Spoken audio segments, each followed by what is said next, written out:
will thank you for being with us this afternoon, and especially in this last panel.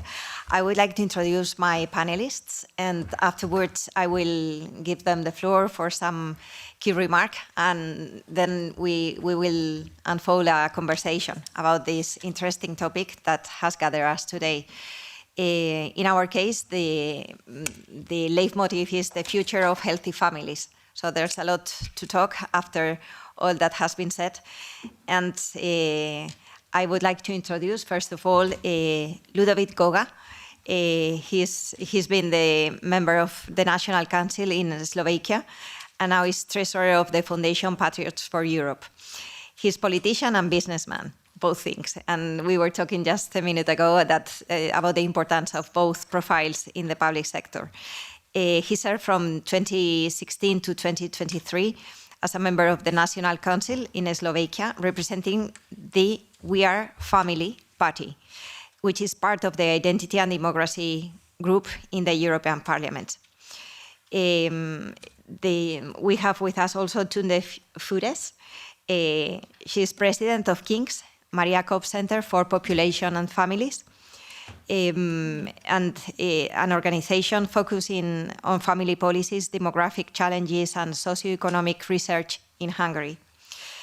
Then we have Roger Severino with us, Vice President of Domestic Policy at Heritage Foundation, United States. This foundation oversees domestic policy initiatives focusing on issues such as constitutional law, religious liberty, healthcare, and family values. So I think we have an excellent example of people in charge of, with a lot of experience and with a strong focus on family and family well-being. So I would like to start giving the word to Tunde. I would like to ask her, how does Hungary approach to family policy differ from that of other European countries? And what do you think other nations can learn from your experience in promoting family stability and support for parents? Thank you very much for the invitation. Thank you very much for the Patriots for Europe Foundation. Thank you the invitation, András. I'm really happy to be here, and I'm really happy to speak about the Hungarian family policy, because I've been working in this field now since 2010.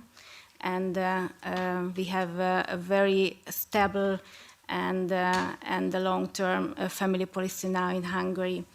What is different from the other European countries? That, for example, we have family policy. That is the first one, and the second one, that in Hungary the family is not only a personal matter, but it is a public matter also, a most personal public matter. But we believe that the family and the family policy is a public matter. Our family policy in Hungary has 5 pillars. The first is that those who raise children should not be worse off financially than those who do not.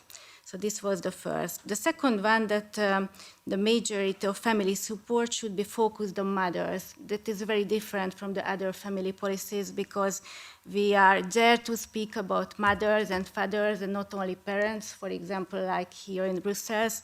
And we are there to speak about family, because, for example, here in Brussels, I see that the word of family is a cancelled word. Only the rainbow family is allowed. The third pillar of family policy, that raising children requires a home and a job. So family support also includes encouraging home ownership and employment. And the fourth pillar is the legal system of Hungary, because we have a very strong children protection law, and we have a cardinal law about protection of family and family values. And our fundamental law also has a very strong part of about family protection. And the fifth pillar, that all areas of life must be made family friendly. Today, for example, companies in Hungary strive to operate in a family-friendly manner, and family friendliness has been included among ESG framework, which is unique now in the European Union. In our cardinal law, family protection cardinal law, there is a sentence. It is that there is no well-functioning society without harmonious families.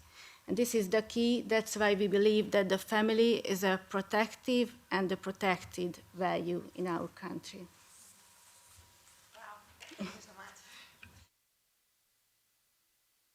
Sorry. We give the floor to Ľudovít Goga. I would like to ask you, now that Europe faces significant demographic decline, what concrete measures do you believe that the European institutions should prioritize to strengthen family formation, stability, and fertility? I want to thank you as well for invitation to come to this very important, interesting panel and conference. We have been discussing before with you all these topics which are interesting, not only Spain and Slovakia, but the whole Europe, which facing too. I think the Europe demographic decline won't be reversed by slogans, but we need the practical steps. The European Union need to prepare some politics to take care about this problem. We in Slovakia have three measures which decline the fertility rate and what the young people they want to have kids facing too. And this is like a big problem with the housing, to afford to buy or rent a house. When we have to be in politics, we prepare like a very big program with government supported rental apartments. That was facing to rental apartment, which was supporting by government, producing by developers, which have very 25 to 30 years very good interest rate, and many of the people can afford it. In case of all the another living costs are raising up. You know, this was good, but it's coming new political wave, and they put this program by side. I was listening maybe 6 months ago, Ursula von der Leyen speak about the new topic for European Union. This was a housing problem, because they know what they facing too. The second thing, what could be the problem, it's to have a good work condition for the parents, that you need not to be penalized. You have a family and you have to take care of the kids. You need to have a good job and make a nice income that can cover your costs. And the third, what I see, this is a flexible childcare. You know, like, you need a kindergarten, you need a education system for the kids, not to have a problem, or education system is now very expensive. When you don't go to the elementary school and you want to have give kids to the special ones, you need to pay, and this is a problem. This is a problem what many of the new families facing too, and this could in the future. Now the birth rate in Europe, like in the Slovakia, is between 1.3 to 1.6 children per family, and the situation can be going more down to maybe now. When I was young, maybe starting my business career 35 years ago, there was four active people paying the money for one retired man or women. Now it's the numbers between 1.8 8, maybe 2, but it's going down and down. And I think without all these things, what I talk about, without these fundaments, the trend won't shift. Thank you so much. And Roger, as the Heritage Foundation has been a vocal opponent of certain aspects of gender ideology in education, how do you view the push for gender-related policies in schools and the impact this has on the family unit in the United States and in Europe? Parents are the primary guardians of their children's moral and physical well-being. The state only has a supplementary role in that. So it should always be in assisting parents in the formation of their children. Unfortunately, in the United States, particularly in certain states like California, it has been replacing the role of the parents, where they will be secretly in schools transitioning children behind the parents' back. So it will be, first they'll start with the social transitioning of the pronouns and different names, and they will not tell the parents. And this is a gross violation of parental rights. And certain states have taken very good corrective action to prevent that sort of thing from ever happening. And there are some court cases that hopefully will go up to Supreme Court and will decide that a parent's right would be violated if a public school teacher were to do that, because schooling is mandatory. You either have to school in the public school for free, or you pay for private school, or homeschool, which is sometimes difficult. So if the state is imposing this requirement, it certainly cannot take away the parents' rights to their kids. Also, there is the opt-in, opt-out. It was mentioned in an earlier panel. First, gender ideology should not be taught in schools, period, because it is contrary to science and biology and common sense. The Trump administration has moved to actually define sex based on biology and apply that to schools that are federally funded, that you cannot use this gender ideology and impose it on students, et cetera. And this was a long-running effort, and I think an incredible point of encouragement. So in 2018, I was in the Trump administration in the Civil Rights Office at Health and Human Services, and it was one of my missions was to define male and female for the federal government, and it was incredibly controversial.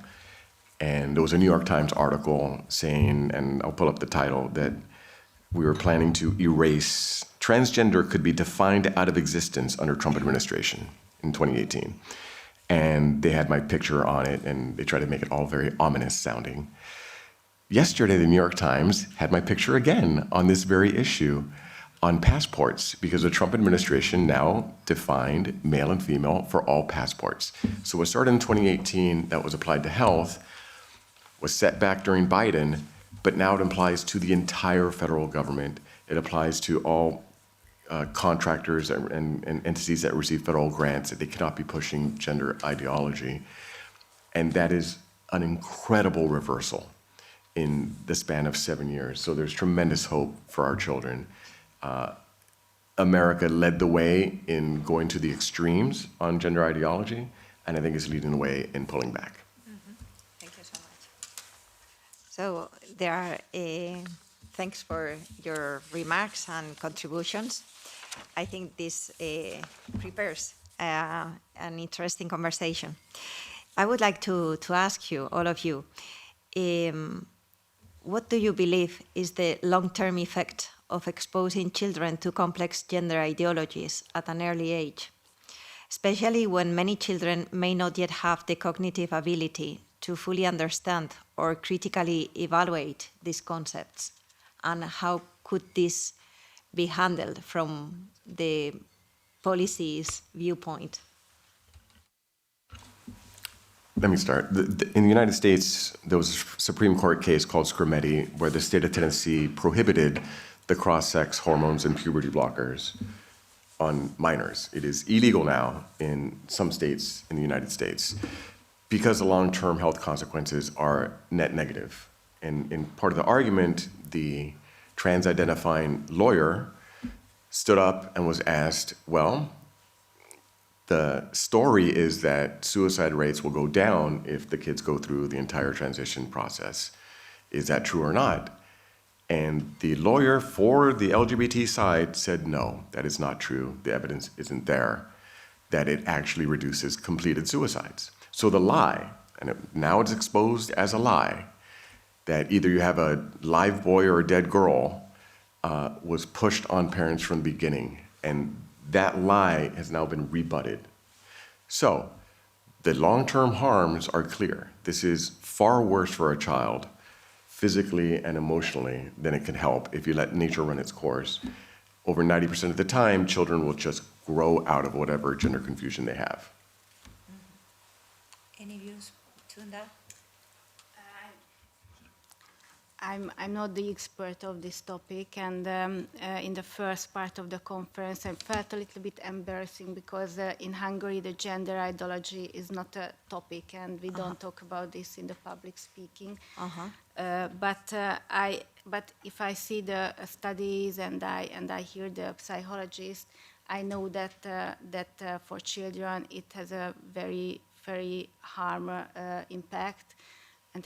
impact because young children need frameworks and they need the certainty, and if there is an attack toward for their identity, then they won't feel themselves in stability and in a certain situation. So that's why we believe in Hungary that the gender ideology is very harmful, especially for young children, and this is the reason why, according to our law about children's protection, it is not allowed the gender sensitization in the schools and in the kindergartens.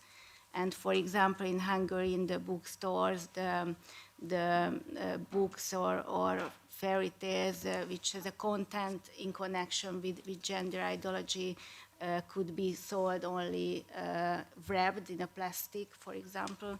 So we are trying to protect the parents and the children also in connection with gender ideology. Could I? Okay, I want to be only short on this topic. I first of all, 3 months or 4 months ago in Slovakia, the National Assembly approved in law, constitutional law, that exists only 2 genders, which is a very important point. And since then, the liberals and all the transgender agenda and everything is going by side because of economical problems. That means after something is done, it will be not so open discussing. And I very love to use the practical problems which are from life. And it's only maybe about this transgender agenda, what I think about it. I used to live in the States since 2014 until 2019, back and forth, but my family lived there, and my younger daughter is going to the elementary school. And for me, what I absolutely don't understand, because I am coming from Europe, and in Europe you can change the gender with 18 plus years, when you are like adult person and you can self-decide what do you want to do. And I always see in the school like there was a girl and a boy, which my daughter have a problem with this. And sometimes I ask, how is the situation? And I come back and forth, and she say, you see this McKenna, you see the blonde boy, and she was 10, This is not more McKenna, this is Ashton. I said, what? And I cannot understand the situation because the parents changed the gender for 10 years old kid.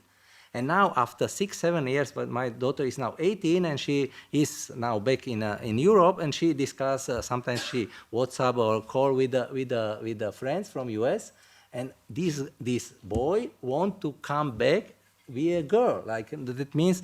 And the wire story on that was this was in the school. The parents leave the kids in the school and say nobody have to smile, and you have to understand this because it's decision and blah blah blah. And this is what I absolutely don't understand. And this is what I am very happy that I am living now in my country, which this is no more the deal, So on the long-term harms, children cannot get tattoos. They can't smoke. In the US, they can't get a beer at a bar. They can't have sex with adults. And all of these things we say, and they can't even enter contracts, right? They can't buy a car, right? They don't have the capacity for any of those things. Yet, we're telling kids at age 14, are you okay never having a child, sterilizing you? No child should ever be put in such a position because they cannot make that decision. They do not have the maturity to do that. So the long-term consequence, because these treatments do lead to sterilization, that's one of the most horrific, where you cannot take that back. And there are so many people who struggle with fertility and the pain they feel for trying to have a child when they didn't have any surgeries that prevented it. Imagine 10, 20 years from now, all those kids saying, what did I do? And the adults that misled me. Thank you so much. So the first conclusion, I think it would be that we have courts, we have the laws, and some points of hope in these countries that I am honored to introduce and present to the public. But we still need legal creativity and legal courage as ways, because it's not only a matter of protection, but also promotion and showing alternatives that are attractive and that make life different at some point. How can family-centered policies better address the current challenges posed by gender ideology, ensuring that children grow up in an environment that is supportive of their natural development, as you said a moment ago, and rooted in healthy family structures? Maybe we can discuss about healthy family structures and how can that help to reverse this critical situation.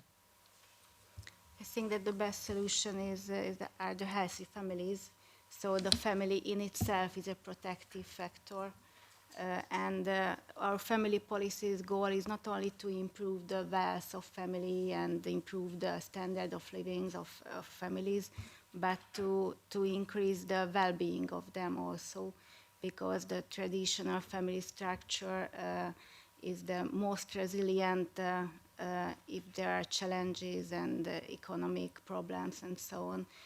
In our institution, KINCS, and I like to tell you that this acronym KINCS means in Hungarian treasure, because we believe that all of our children and families are the treasures of our nation. So in our institution in KINCS, we have a survey, a long-term survey, a monthly survey, and in it every month we ask Hungarians about their well-being, about their happiness, satisfaction, and so on. And in every month we saw that people who live in marriage and who raise children and who live in family, they are the most resilient and the most satisfied people in our country. So that's why we think that the healthy family in itself is a protective factor, and that's why we want to protect it. Thank you so much. I think that's correct. The family is protected. But there has to be an understanding of what family is. It is not a coincidence that transgender ideology came after same-sex marriage. It had to have come after same-sex marriage. I can imagine a world where trans would have come first, right? So you had the sexual revolution that decoupled sex from commitment and children, no-fault divorce, leading to same-sex marriage. It's all about adult fulfillment and desires. Children are entirely optional. If the purpose of marriage is divorced from biology of the complementarity of male and female, what's the point of complementarity of male and female? Mm-hmm. That's all up for grabs. So even the notion of male and female was put into question. So if we restore the initial proper understanding of family, then we could start undoing some of the confusion that led to the present state of gender ideology. Mm-hmm. Thank you so much. Ludwig? I fully agree with my panelists, my colleagues, that not institution, but the family primary care about the children. And when I see this topic, it's very important what you say. This is like a choice.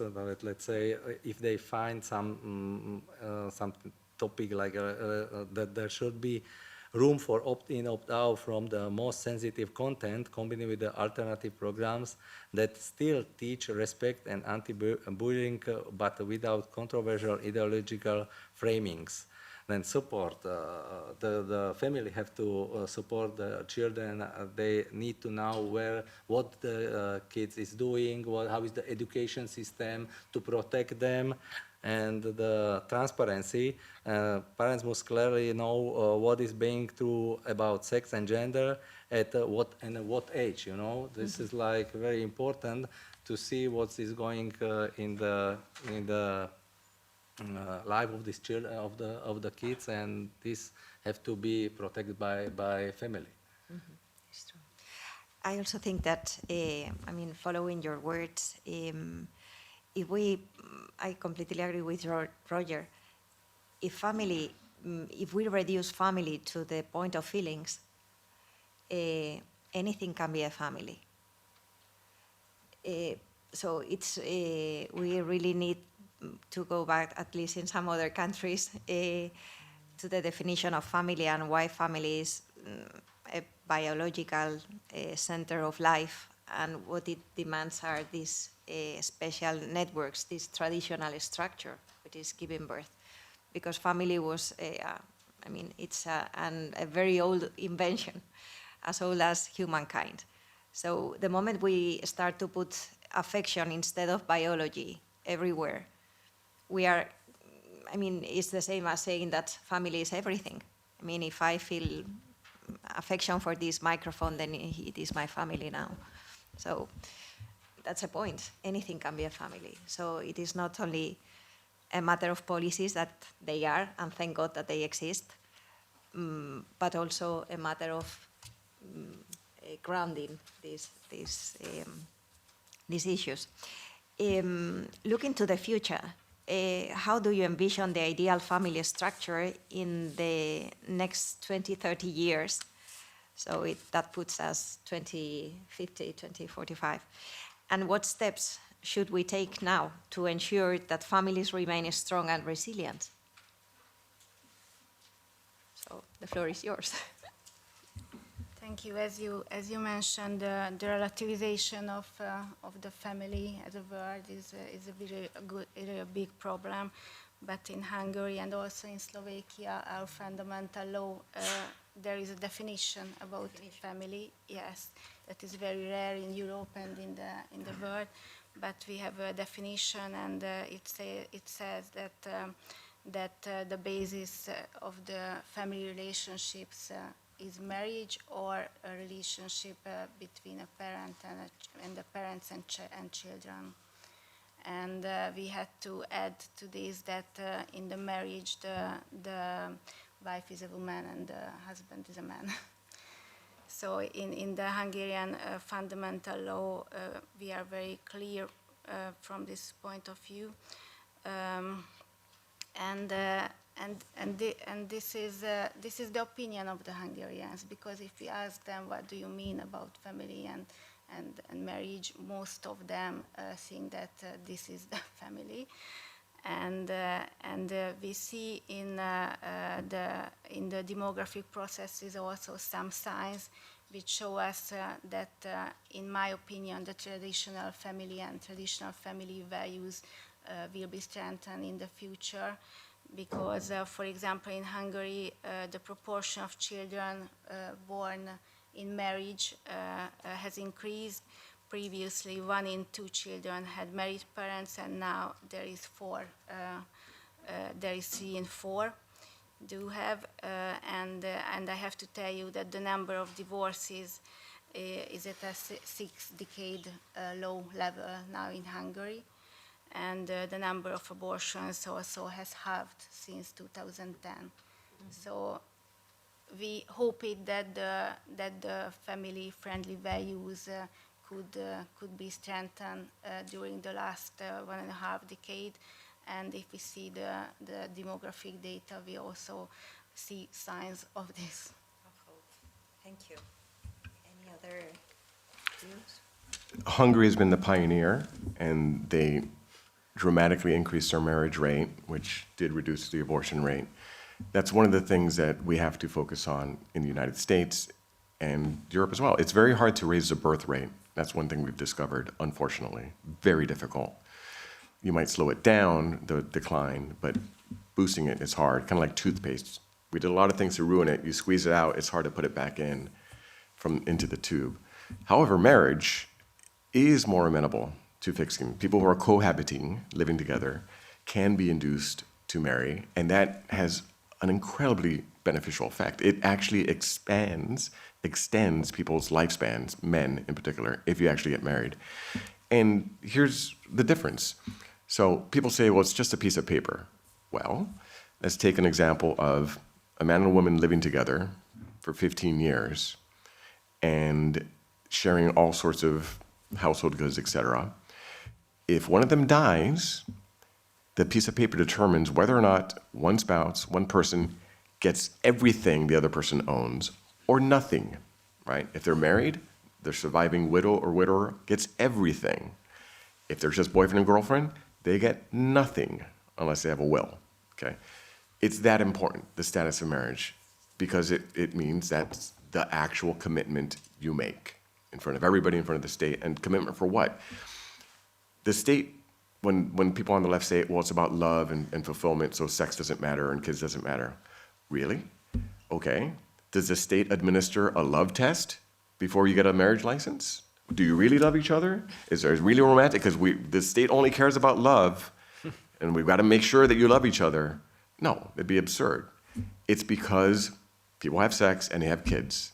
And if they're not married, the state has to take care of all the damage that comes from people having kids that are not married. That's what marriage is about from the perspective of the state. So we return to that, right? If we return to that understanding of marriage, and then we need supports to induce people to enter into it. So we're much more open to financial supports, tax credits for married couples in particular as a way to helping boost that family formation. Thank you so much. And any suggestion from Slovakia? No, everything is just saying. But what I see that in 20, 30 years, we don't know how will be the economical situation, how is the healthy of the governments, you know, like we see now very much economical problem, and this can be a problem of the families that because in insecure housing or unstable work or policies that penalize the parents, they want to be with the children, and they want to raise the children and be with them, and this could affect many problems for the future to get the fertility rate up, you know. And this is what we are discussing before. Yeah. I never see the word like DY&K before, and after that I go to AI and ask what is this, and this is a double income, no kids. You know, this is like a new idea of the young pairs, and they in case of economical or career things, they doesn't want to have a kid together, and this is not a good way what I expect. Mm-hmm. So economy remains at the background to make possible other things and use it creatively, as Roger has said, suggesting people the benefits of being married instead of cohabiting. So that's, I think that there are new ideas or new approaches that we can learn for the future if we want to furnish healthy family structures. In your view, what are the most pressing challenges facing European families today, particularly in terms of economic security, and how can the EU respond to these challenges? What are maybe Goga? In my opinion, the two most challenging problem is the instability and the insecurity. And I'm saying it because we are living in the neighborhood of a country which is in a war. Sorry, by instability, what do you mean? Instability and insecurity. Yeah. And I mean that insecurity, that there is a war in Europe, and which is a very scary feeling for us, I think, that in Hungary, and it has a very strong economic impacts also, and that's why most of the families in Europe feel the instability, economic instability. And if we see this problem from the point of childbearing and child raising, it is really problematic, because the most important factor if you want to have a family and you want children is the stability. Mm-hmm. And in the last few years we didn't feel it really much.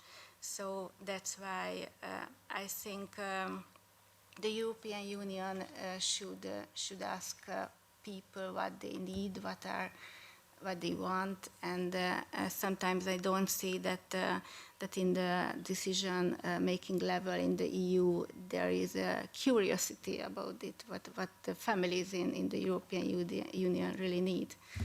So I hope that they will form the policies according to the real needs of the European families. There's a tremendous irony in that people are having fewer children than they say they want, and a lot of times they point to economic factors, high cost of living, childcare, housing, as the main reasons for not having kids. The paradox is we are the richest societies in the history of the world, and we have it better than our ancestors did by a country mile. So as nations get more economically developed, the birth rate plummets. And every single industrialized country, save one, Israel, is below replacement rate. So it would be too simplistic to say, okay, people say the cost of living is too high. If we reduce the cost of living, all of a sudden we're going to get back to 4 kids per family. That won't be sufficient. It's necessary, but probably not sufficient. So a lot of the cultural impacts of the beauty of having a family, the goodness and sacrifice, and just think culturally. We literally give gold medals to people who run 24 miles and win a race. One of the hardest things you could do, right? That's incredible sacrifice. And we put them literally on pedestals and honor them. But we don't do that to mothers and fathers, right? We need a cultural shift to say that sacrifice is worthwhile. And it's a sacrifice that most everybody can take a part of. And most generations had that as their most fulfilling life ambition. So we have to change the cultural side as well as the economic side. If we don't do either one, it would require both. Mm-hmm. That's interesting. Only not to say the same thing, for me was this very interesting sentence. If European institutions continue to prioritize abstract goals, while families cannot afford a second child or a stable home, the demographic and social crisis will deepen. If they recenter policy on the everyday reality of families, there is still time to reverse the trend. Say, European institution, when we are speaking now not about America or Asia, European institutions have to realize that this way, with all these green deals, ETS2, all the economical restriction, bring us in more problems, and that will affect the fertility rate. And this is what we all, like from Patriots, fighting for, and this will what we have. The common sense idea is going through in our region. Mm-hmm. In social sciences, we always say that it is an absurd to study, like theoretically, a model of something because it doesn't exist in this way. And that's exactly what Ľudovít was explaining a minute ago. I mean, everything touches the family. You are talking about the Green Deal, you are talking about the renewable energy and so on, but that impacts family. So what I miss, at least in Spain, we don't have yet a concept, a family as a subject, a legal subject. We have the individual, the legal, then we have the legal person, which is an association or whatever. But the family should, deserve like a new type of legal subject, let's say, to be considered in policies, or to have a legal representation and to be protected as such. Maybe this is another creative idea, but it is not recognized yet, and I think we miss the point, because everything that we talk about has an impact on individuals, and yet has an impact on families. So that dimension is missing in most political agendas or legal, regulation. And last, I would like you to think of maybe the most difficult battle, that legal battle in favor of the family that you can think of for your own countries that have been won, and why you consider that as a milestone, in a sense that it hugely contributes to the common good of the family, to the health of the family. You can think a bit, because that might take a while just to think of. No, mine's easy. Okay. It took 50 years to reverse Roe versus Wade, and that was an extraordinary fight. And when I was at Harvard Law School, I was head of the pro-life Religious Liberty Club, and we had a T-shirt saying, "Fighting for the Harvard class of 2025." So the kids that would be, saved from abortion by then, not thinking that we would actually reverse Roe versus Wade and allow the people to vote to outlaw abortion. And it's a lot of misconceptions. The Dobbs decision didn't say abortion's outlawed in the United States. It said the people could vote to outlaw it and protect unborn life. And a lot of states did. So there's nothing more fundamental than recognizing the right of a child to live. And if you get that wrong, you're going to get everything else wrong. And in fact, the same-sex marriage decision did rely on the precedent of Roe versus Wade, because of the notion of sexual relations are intimate and related to privacy. And then it all came from the rotten fruit from the same rotten tree. That tree is gone now. However, the battle has been won because we still have a big misunderstanding as to the dignity of the human person and unborn children still. So I think Europe should take lessons from us. It was a 50-year fight to at least start the fight to protect unborn life. And we are, in a very substantial way. It hasn't been won, but at least we're on the battlefield now. And it took a tremendous amount of effort and dedication to get there. So it can be done. Thank you. Who wants? I really strongly believe on the power of the traditional family structures and the natural family, because this is the natural community of people, and this has been the natural community of people now for 1,000 years. So that's why I believe that the traditional family will be strengthened. And for this reason, in Hungary, we also very believe in it that what is family friendly, that is also future friendly. So I think that we have to connect family friendliness and our plans and goals in connection with our future. Mm-hmm. Thank you. And Goga, maybe it was the. For me, it's very hard to say, because I see the direction which is facing my country is like, in the political point of view, there is no more like left side, right side, middle, social. But I think more or less we have no problem with with the politics about the abortion. We are clear. We are all, I think majorities for traditional families to share the values and so on. We hope that we are not the liberals will go to the power and we stay in the situation how we are now. We'll see. For this moment, it looks like good, but we don't know what will happen in 2 years, 5 years, 10 years.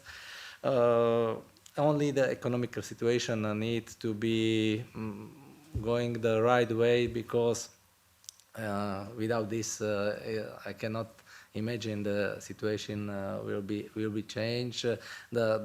The young people want to go together. I have 2 daughters. One is 18, one is 28. They both are in healthy relationship. I hope that going the right way, and I hope the whole nation, as U.S., Hungarians, we Slovakian, European, don't lose the common sense of tradition when we are coming from, and stay on the right way. Mm-hmm. I was thinking of the battle that you told us at first, the definition of 2 genders according to biology, so female, male. Was it difficult to get that battle won in Slovakia, or? Yes, it was difficult, because I think in this discussion, maybe an earlier discussion, is always that the transgender agenda, or what we are facing too many years, it was like problems, because they say not your right is okay, my is better, or when is stopping, where stop your right or your true, starting mine, and the brainwash of many of the young generation and people going through, and we see this effect. It's in the cities. That means on the countryside, it's not so much. In the small communities, villages, it's not possible, and many of these people, they won't going and protect this agenda, and the big problem is the money. They are supported by somebody, Somebody support everything what they say, what they do, and if you like Mr. Trump or the new government quit many of the money which is going to Europe, and if we see this practical, some of them don't get money, and they don't have. The agenda. They're looking for another, let's say, maybe foundation, and who give them money. And this is a good things when if they don't get money, they don't say this like they have like this agenda, You know what I mean? This is like Yeah. That's why I ask. we feel this very strong, And I am very sad about this topic, because read I think yesterday in internet in Slovakia, there's so many NGOs supporting by government, by states, which they only get the money and say whatever the NGO or what is their agenda, and this is a problem. Quit the money and there will be not problems, I think. And thankfully, President Trump cut USAID funding for all gender ideology, finally. One interesting point. So now that, at least in the US, we're making tremendous progress restoring science and biology, what the LGBT left is now doing is using the, quote, intersex issue as a wedge to say, but there's a biology here. Well, let's talk about it. Intersex there's no actual definition that is a medical diagnosis that would count. It is a spectrum of disorders of sexual development. That's all it is. It's a disorder of sexual development. Sometimes it leads to very ambiguous circumstances where it's kind of tough to tell if a doctor looks at a baby because there's a disorder, right? So get very familiar with the science of these DSDs. Don't let the left say, but you're denying a whole category. No, there is no third sex. There's male, there's female. Then there's males that, unfortunately, something went terribly wrong, and they will never have children on their own, and they may have reproductive organs that look female, okay? There might be females that may have reproductive organs that look male, right? There are treatments. Some people choose no treatments at all, but it should be understood that this exception proves the rule. There is not a third sex. We could tell there's a disorder because they can never have children, right? And that's tragic and sad, and deserve compassion. But don't let that change the subject to what gender ideology is, which is purely subjective understanding of self. Disorders of sexual development are a completely different category and can be handled in a very different way, and be handled medically in a lot of circumstances as well. Wow. So I would summarize from this round table the need for, I would like to highlight the need for legal creativity, political proactivity, because nothing is easy at the beginning, but it can be done, as they have shown in the respective countries. The need for cultural and economic alliances, because sometimes the good ideas need to be spread and to be communicated in many different ways, and we don't have the strong allies that we need. And also this, the cultural battle, the battle for clarity, for language, for common sense, and that can be combined with passion, with compassion, but at the same time with clarity. We cannot say that family is everything or marriage is everything. We can have respect for the feelings of everyone wanting to be happy and with their legitimate desire to be happy. But this is not the reason to put a label of happiness to everything, or who say happiness, say marriage, say family, as we have said here. And the battle is worth, as you can say. All of them have experience, expertise, and they have brought us, I think, hope for the future to come. Thank you, everyone. And I think we can finish here the event. Thank you.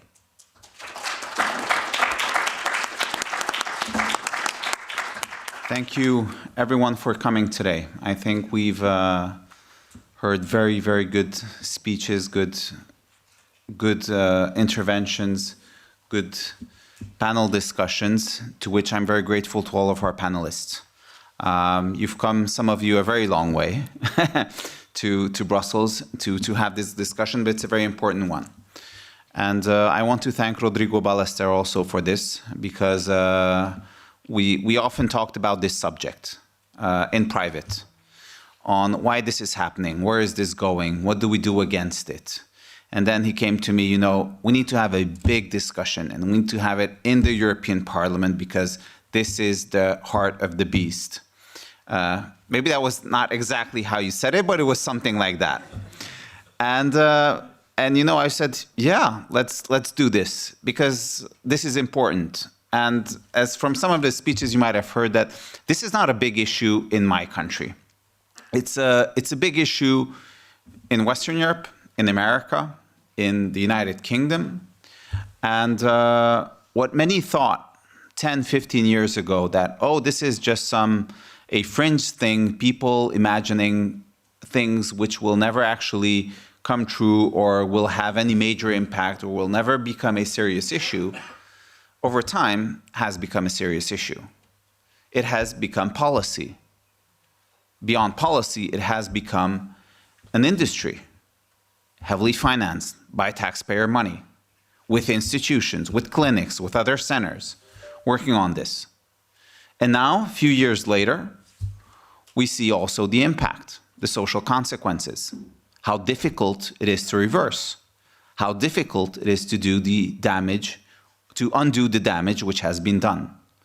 And for that reason, I very much thank our first panelists who provided their testimony to this event today. Your courage is absolutely amazing. I think it's something most people don't have. And it's also something, as a politician, I see many politicians don't have, even though they didn't go through, they don't have the courage to take this issue on. And I think it's very important, and that's why it was very important to have this discussion here today in the European Parliament. I would like to also thank the second panelist, because it's very important to understand where this is going in terms of regulation. How is this driven through policy? How is this, because that helps us understand how we can stop this, where we need to go, what are the causes, and how we deal with the root of the problem. And I think these two panels were great, but they wouldn't have been complete without the third panel. If we don't talk about what happens afterwards, what happens when we stop this ideology, what happens with our societies afterwards, because in the third panel, you've elaborated on some of the problems we still have. Low fertility rates, even though we live in the most developed societies in human history. This is insane. Seemingly, this is a contradiction. Yet, as you put it, rotten fruits, grow from the same rotten tree. They come from the same rotten tree. And I still don't believe that we have the cure for the rotten tree. How do we make the tree healthy again? How do we make our societies healthy again? We have examples from Hungary. We have recent, groundbreaking legislation and amendment of constitution in Slovakia. We have other countries taking smaller or bigger steps, with the US now making huge leaps back and pushing back against gender ideology, but we still have a long way to go.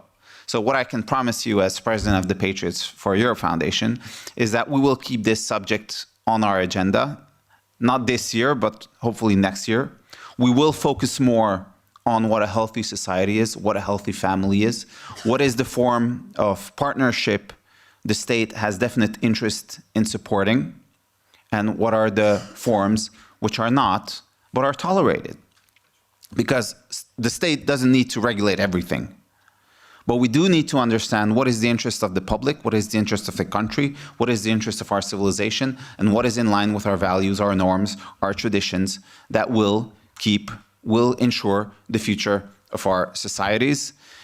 Here in the last panel, you put it in the form of healthy families, but I think we need to dissect that more into what that is, how we achieve that, how we guarantee that, how we foster that, how we incentivize that as decision makers. So I hope next time we'll reach out to you for another panel, for another discussion, for another keynote speech. I hope you will be available and that we can continue this discussion, because it really strikes at the core of our politics, at the core of our values and societies. And this is definitely something we need to continue.